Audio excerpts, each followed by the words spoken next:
Salut à tous, bienvenue pour cette deuxième vidéo. Je suis actuellement dans mon studio. Et comme vous avez remarqué, il y a des petits amis autour de nous. Comment ça va, Woody? Et faire des vidéos, tu sais, quand t'es en prison, c'est facile, hein. C'est vrai, c'est vrai. Et toi, Buzz? La caloto, c'est moi. Ok, allez, on commence. Alors, j'avais pas beaucoup d'idées aujourd'hui de vidéos. Et... putain.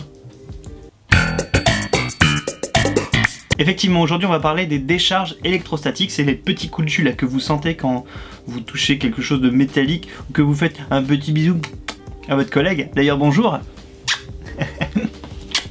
Ça fait plaisir. L'électricité statique en fait elle se crée quand deux matériaux sont en contact, les uns par rapport aux autres, puis se séparent. La séparation du contact entre les deux milieux en fait va provoquer un arrachement d'électrons d'un des deux milieux et va en fait charger l'autre. Comment je pourrais vous montrer ça? Ne bouge pas. Là vous voyez deux contacts en milieu. Tac. Ok. Et donc ça va arracher quelques électrons. Ok. Donc ça a arraché quelques électrons d'un milieu, ça en a laissé d'autres, et ça les a chargés sur l'autre milieu qui était en contact. Voilà.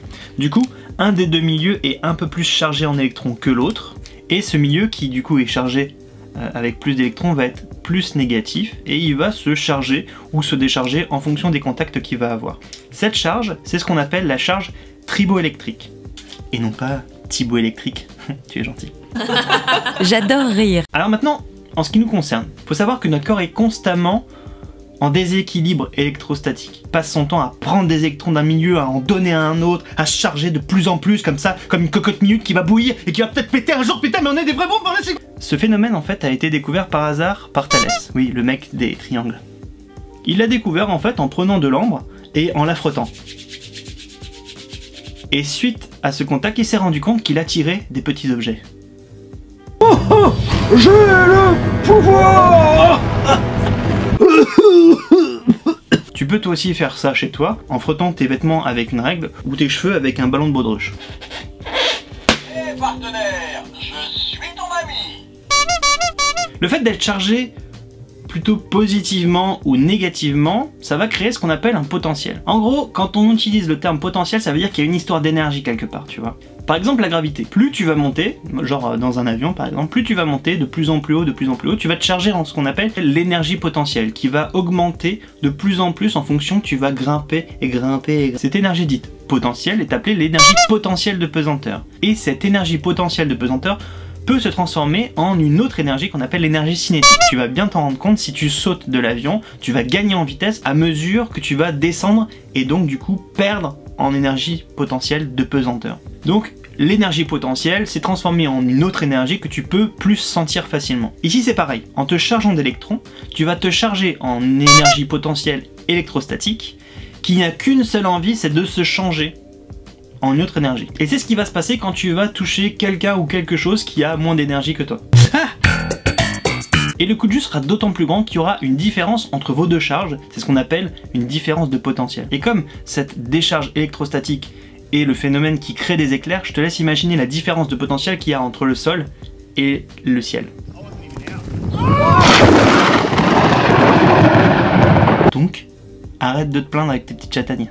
Tu es gentil.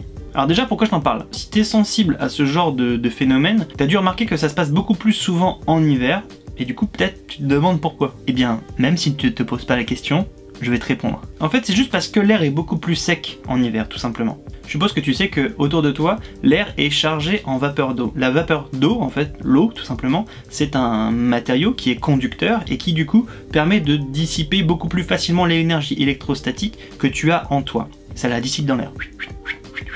Et donc en hiver, comme l'air est beaucoup moins chargé en vapeur d'eau, et bien du coup tu vas avoir beaucoup plus de difficultés à décharger ta charge électrostatique et tu vas l'accumuler jusqu'à ce que tu tombes sur le premier Pékin moyen qui est beaucoup moins chargé que toi et là... Alors effectivement, c'est pas très agréable, mais c'est un phénomène qui est utile. Par exemple, tu t'en sers tous les jours. Et oui mon ami. C'est grâce à l'électricité que tu as au bout de tes doigts que tu peux interagir avec les écrans tactiles actuels. Et du coup, c'est grâce à cette énergie au bout de tes doigts que tu vas pouvoir me mettre un petit pouce bleu pour cette vidéo. Oui, ça fonctionne sur les téléphones. Et si tu es sur ton ordinateur, tu peux prendre ta souris, ça fait à peu près pareil. Je te laisse te charger d'électrons au maximum pour aller électrocuter le gros relou qui te répond bonjour tout seul quand tu dis bonjour à tous dans une salle qui est bondée. C'était mon deuxième jour. Buzz, un mot? Je vais en finir. Effectivement.